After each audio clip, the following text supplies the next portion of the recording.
Actually, that's just a way of saying I'm very old. I've been in the cybersecurity business since 1999 when I managed 3 firewalls, which were Check Point running on NT, for those of you that remember that stuff. Life's changed a bit, but actually not that much.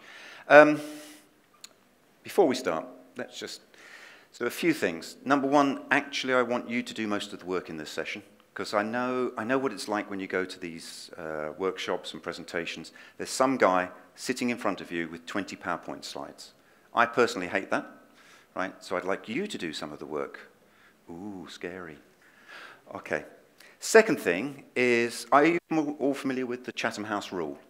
Chatham House rule? Yes? No? Okay.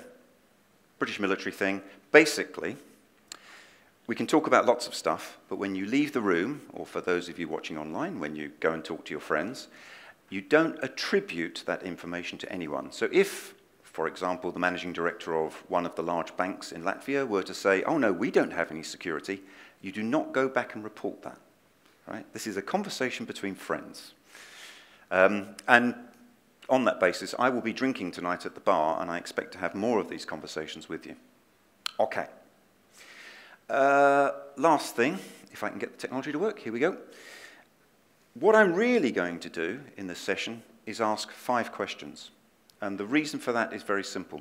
I've been implementing security technologies for about 20 years, and every time I engage with a client who wants to buy this shiny toy, you have to ask the simple questions like, why are you buying it? What are you trying to protect? Right? What actually assets do you have? Who do you think is going to attack you? Right? And then how would you know if you're going to be attacked? Those kinds of questions.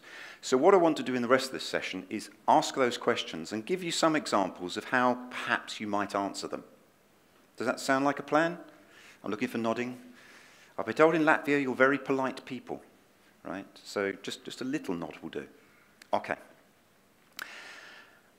The other thing I must point out is this clicker doesn't work if I get to here, so I'm going to have to keep going back this way. So forgive me. First thing then, a bit of technology. I would like you to switch, hold on, if I can get my technology working.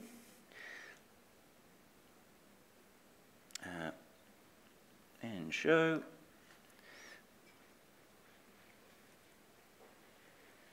Right, if you're on an iPhone or Android similar, hold on, just open mine up, there we go. If you can see, there should be, haha, haven't kicked it off, have I? No, it's on. All right, there we go. There should be a wireless access point called CyberChest WS Demo. Now, I did think about just using the CyberChest WS SSID, but decided that running an attack on everyone in the conference wasn't a great idea. So this is just in this room, all right? If you connect to that one, like that,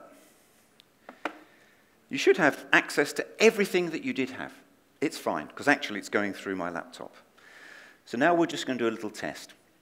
Go back to the presentation.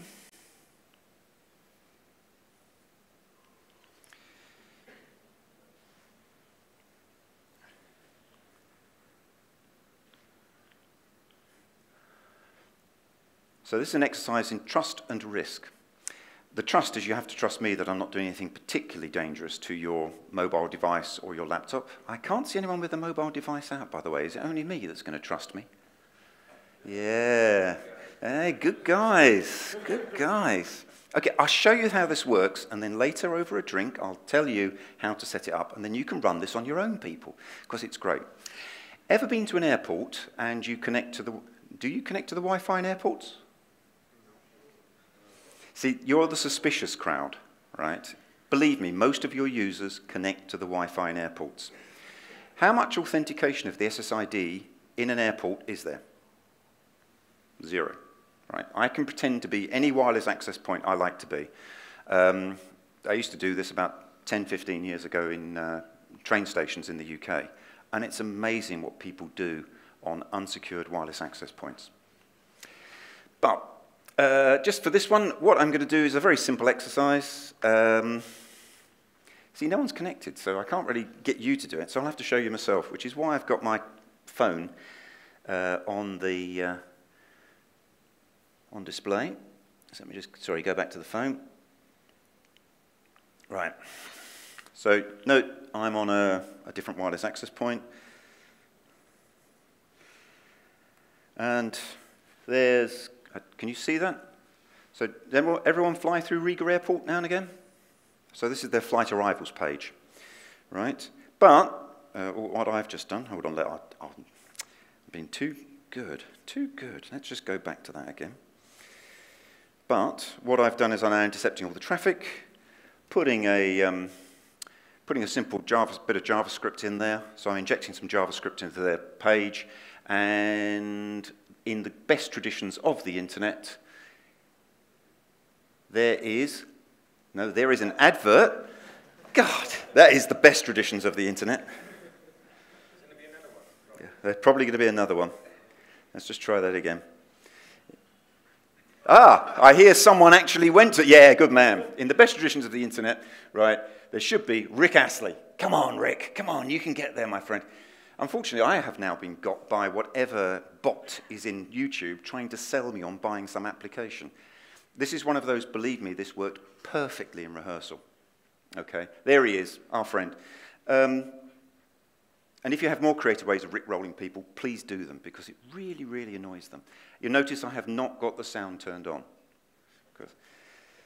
Having that, I love Rick. He's a good lad. Right. So why am I telling you all this? Well, it's just to demonstrate that most people, when they're using technology, wouldn't have a clue about answering my 5 questions. So, threats and risks, first of all. Hopefully, you'll all agree that wireless networks are inherently insecure, and not because of the technology, but because people trust things like an SSID. Yeah? So, next, come on, you can do it. First question I always ask then is, what do you want to protect? Right? So what information assets do you have that you actually want to protect? Do you think you can protect everything? No. I had a very interesting conversation with the CISO, well, he wasn't called a CISO, he was called a head of IT security at the time, of Pfizer, the pharmaceutical organization. And they had classified, they'd started a classification exercise of all of their information assets, and they asked the businesses to classify them as to what was sensitive and, shouldn't get out. And I think it was 95% of all data they classified as needed to be secured. And the CISO very rightly said, no, we can't do that. That would cost an absolute fortune. So he gave them a very simple rule. If this information asset is compromised, does someone die or be seriously injured? If not, it is not sensitive, which got them down to about 15%, which I thought was a good way of thinking about it. So first thing, think about what information assets you have. Now, the challenge is that most organizations don't know what they've got. If you go to the guy that runs, anyone use ServiceNow? ServiceNow? Yeah, a few. Anyone use Remedy for help desk, etc.? Well, if you go to those various systems, right, your service management system, your CMDB, you will actually see different counts of how many users, how many devices, of what types are connected. There is no one truth of what's in your network. Unless someone wants to prove me wrong, because we can always find new things. And the reason I say this is that when we're implementing security, we need to make sure that we're actually protecting all the assets that the client thinks they've got, and the ones that they don't know that are there, but are sensitive. Second thing is the information assets. Do you think that all of your client data is actually held in some massive customer relationship management system? Because I bet you it isn't. I bet you a lot of it resides in Word documents and Excel spreadsheets sat on users' desks. Even worse, a lot of it will reside in your third-party suppliers' information systems, and you hope they haven't put it on an unsecured S3 bucket. Because that never happens, does it? Right. So remember, that first question is, what the hell do you want to protect?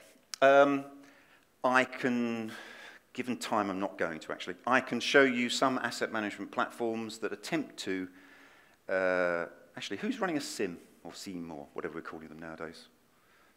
In your SOC? No one's got Splunk or HP ArcSight or, yeah, okay, that's what I mean. And what they do is take lots of data and try and correlate it to come up with a view as to what's happening in your network. Well, asset management systems do the same thing. They connect to all of your various different systems and then attempt to come to one truth based on everything that's there. They do a fairly good job. It's not perfect, but it's much better than where we're starting from. Client example, actually, for the last 3 years, I've been rolling out an information security system for a large financial institution in Europe, and they told me that they had 7,000 endpoints that they wanted to protect.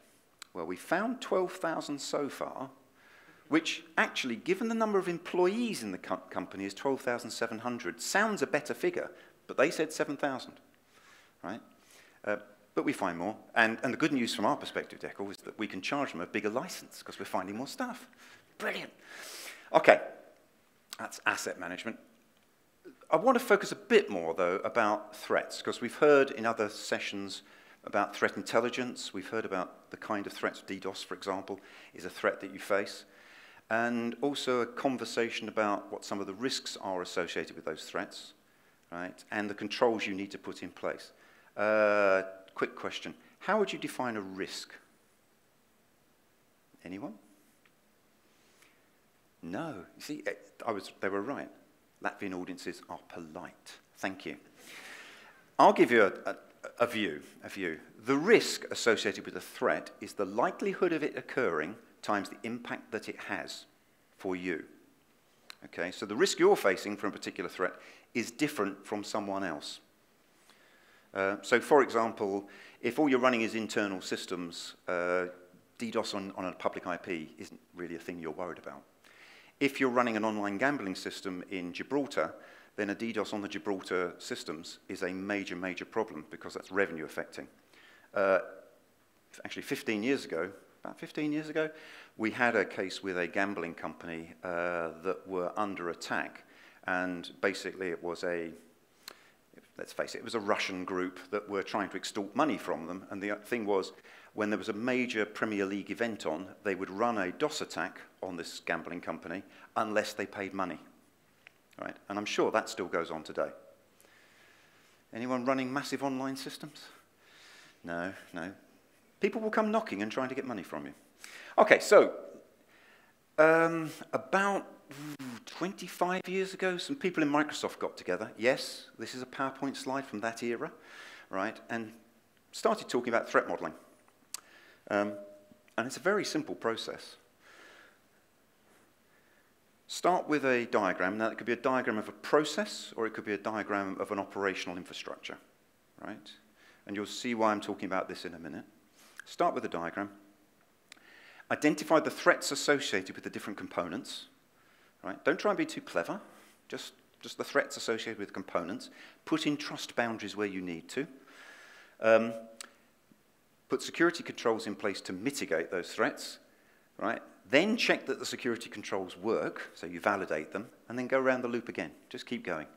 And that's threat modeling. That was, what, 12 seconds, I think, something like that.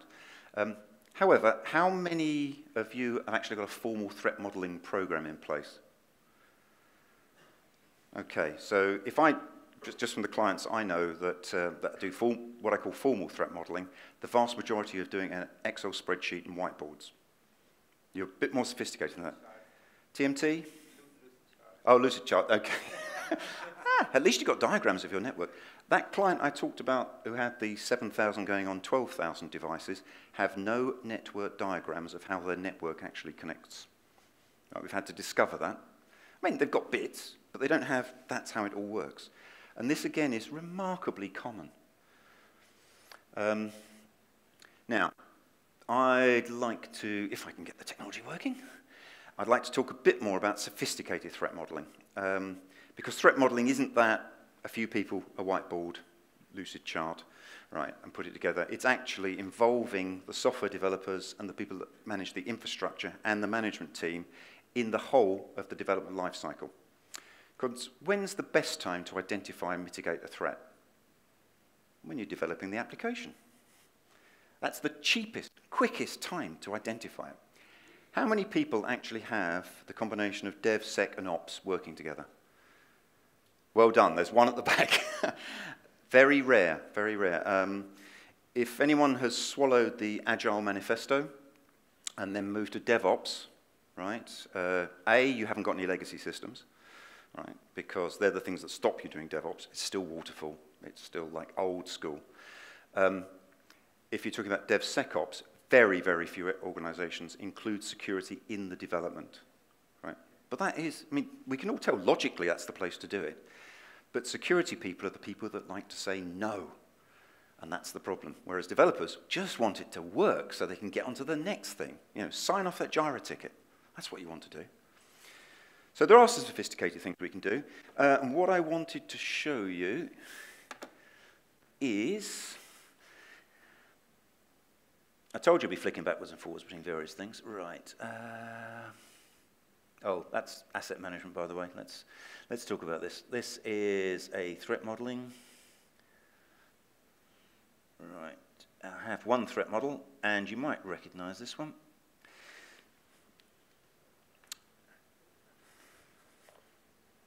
Of course, I have to stop the presentation for you to see my screen. Right. And can you see that? Yeah, okay.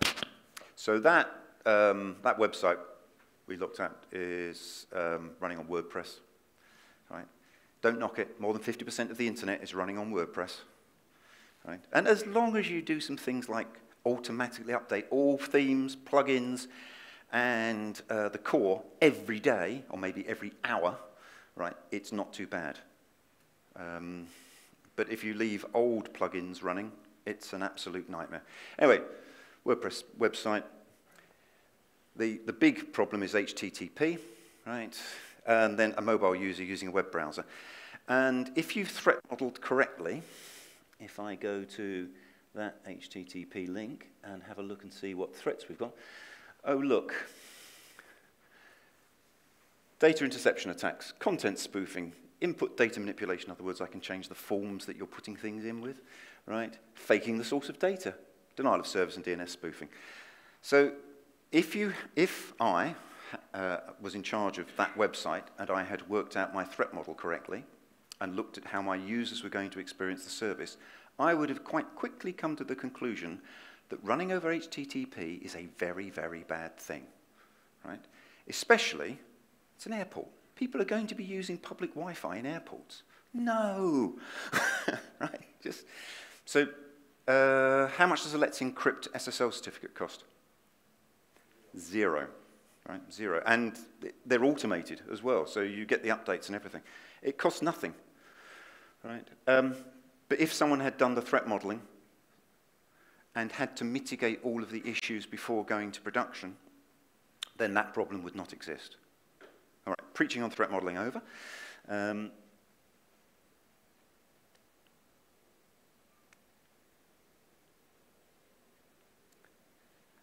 And just to say, it took me about 3 minutes to create the threat model for that particular set of applications. You can do much more sophisticated things. You can do processes. I've seen one done on driving to the airport, the threats and possible mitigations for driving to the airport, which is, by the way, the most dangerous thing you will ever do when flying, is driving to and from the airport. Right. Who was talking about our attitude to risk? It was one of the plenary sessions, wasn't it? The one I like in the US is you're much more likely to get killed by a toddler than you are by a terrorist. And it's typically, mum has left the gun on the floor in the back of the car, toddler shoots mum. Right? More per year die from that than they do from terrorist incidents. So we aren't great at dealing with risk. Anyway, that's one of my favorite stats. Oh, the other one is in the UK, you're more likely to die from falling off a roof or a deck chair than you are in a road traffic accident. Smoke alarms. So do you remember I said it's, what the hell's out there? Right? So identify your assets. Right? What do I want to protect? Looking at risks. Right? And then at the end, you validate. Right? So how will you know that your security controls are effective? Is measuring the number of connection attempts blocked by your firewall a good measure of how effective your security rules on the firewall are? Of course they're not, because that means they're doing what you put in, but it doesn't say they're actually protecting the data behind. So my suggestion is you put some smoke alarms in. All right, I call them smoke alarms because that's really what they're doing. They're going, bing, something's wrong, and you need to do some investigation.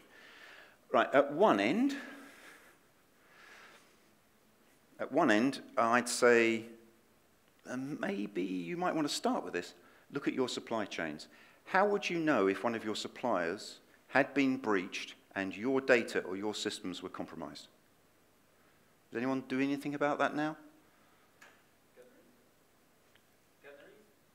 Canaries is one way of doing it, right? That assumes that your supplier actually will put canaries into their system, and that you can spread breadcrumbs into their system, which would lead people to the canaries. But yeah, that's not a bad way of doing it. Another way is scanning all unprotected S3 buckets, NAS drives, dark web, Pastebin, GitHub, all those places, right, that might have your information in them. Does any developers here that push stuff to GitHub? Or Bitbucket, or one of those, yeah? Are you always very, very careful not to put any credentials into your commits? Yeah, because git commit, git push, git hell, right? It can be really, really a great place to go and look for credentials is GitHub, right?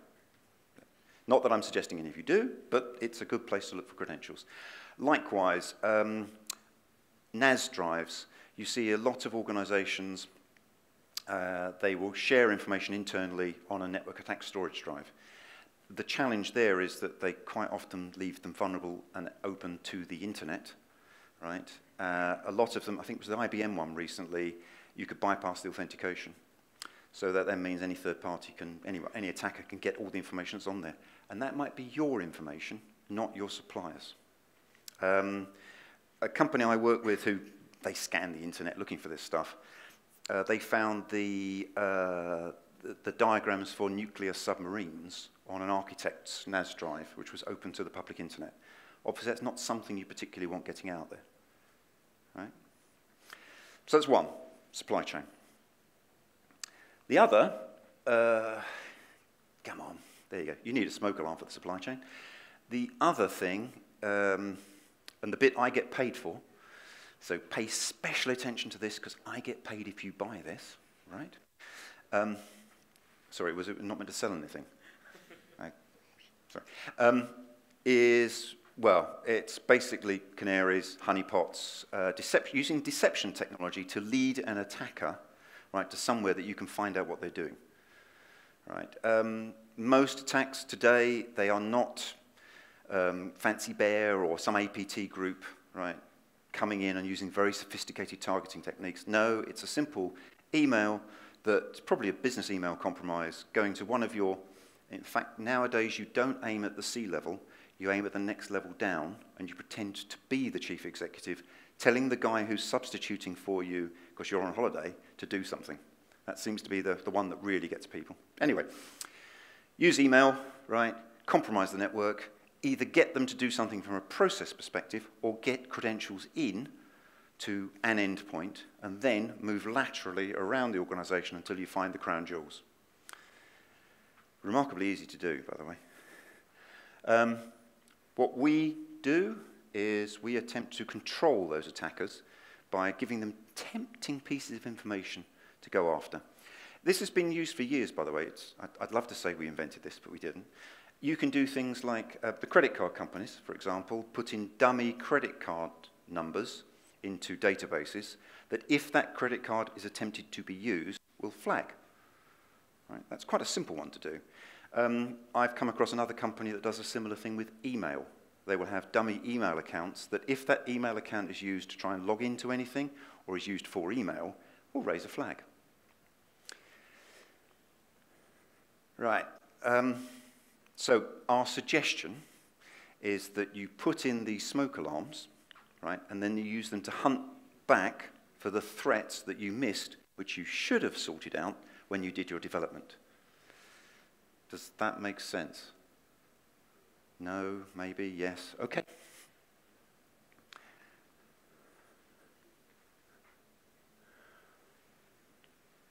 So, I'm going to wrap up because I've only got a few minutes left. My suggestion is that you think very carefully about your software development lifecycle, or it could be application development lifecycle, it needn't necessarily be the software itself, right? And incorporate threat modeling and then the validation into the process. So what I would ideally like is every time you develop a new application or roll something out, you have a cyber deception campaign associated with it. And you have a threat model. That would be great. There are a few organizations that I know actually do this today. Most of them are IT manufacturers. All right? There's one that has 4 letters in their name and one that has 2 letters in their name, which definitely do this today. But not the one that does 3 letters in their name. Okay, so what were the questions? What have I got? What do I want to protect? What threats do I face? What security controls do I need? And how do I know I've been breached?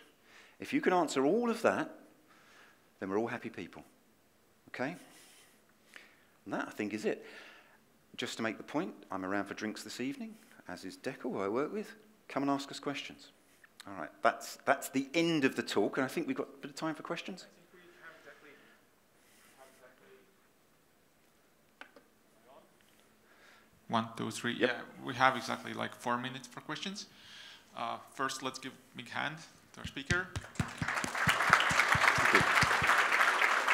Oh, I like sweets. Yeah. And so I can't believe that there are no questions in the room.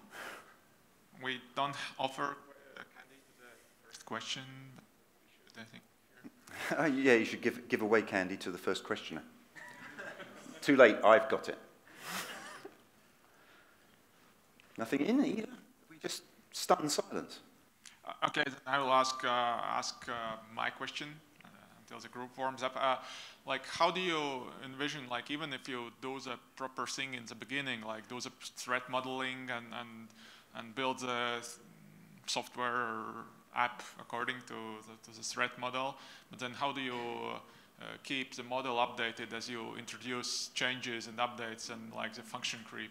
So there's 2 answers to that, and actually you should do both. One is that you build into your development process and your update process the requirement that the threat model gets updated as part of it.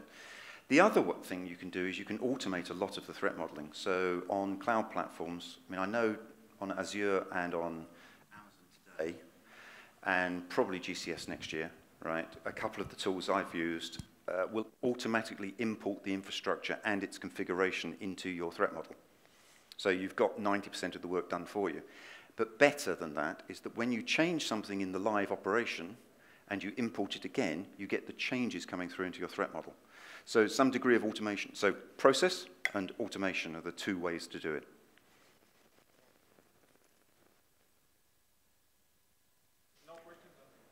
No questions on the internet? Anybody in the audience?